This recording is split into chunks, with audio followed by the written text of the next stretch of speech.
welcome again, Surveying Group podcast, new episode. And I have Don Ventura from Teledyne Group. Hello, Don. Welcome again. Hi, thanks. How are you? I'm good. Would you please introduce yourself one more Sure. time? I'm Don Ventura. I'm the Bathy LiDAR Solutions Product Manager for Teledyne Geospatial. And my job involves the promotion of our bathymetric LiDAR systems, predominantly the seasonal supernova. How airborne lidar works? Okay.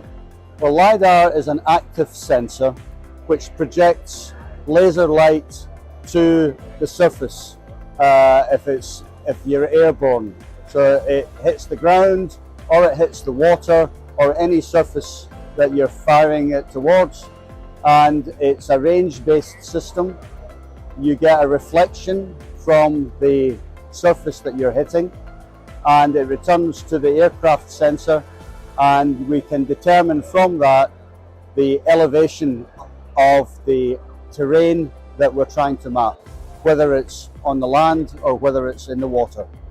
My second question about water clarity. Water clarity, yeah.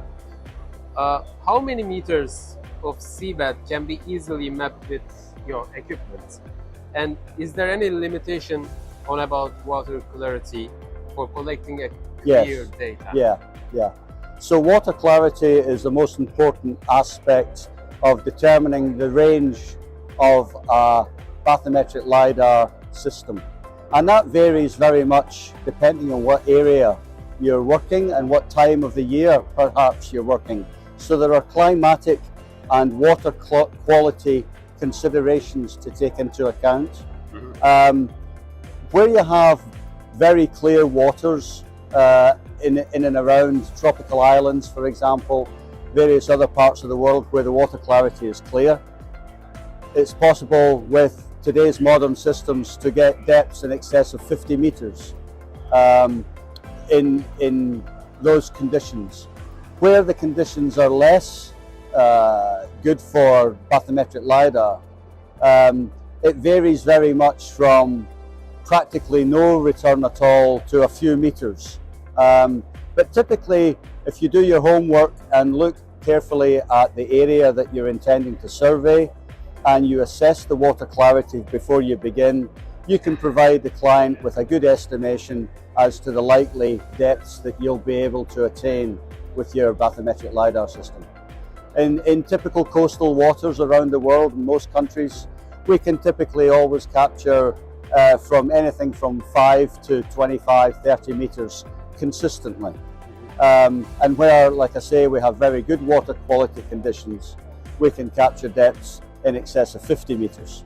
So it's very much a case of doing your homework and working out the best conditions and the best areas that you can conduct your work. What about your side? Do you have any new, are you working on it? We're working on a couple of projects at the moment, which we're focusing very much on the seasonal supernova, which is our latest product. It provides 4 times the optical performance of your typical human eye.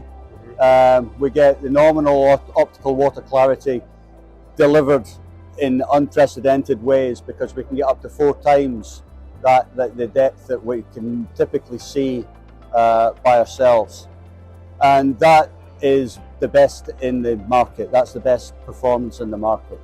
So we've worked very hard on making sure that we can get consistent data, and we've worked very hard on making sure that we can get the products derived from that data for the client.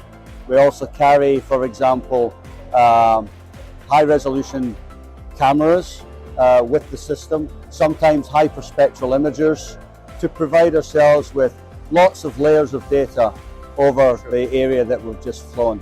So we try and provide as many products from the one system as we possibly can to the marketplace. Yeah, good to hear that. So thanks for having time. Thank you. And it's really a pleasure to having you. Okay, thank you very much.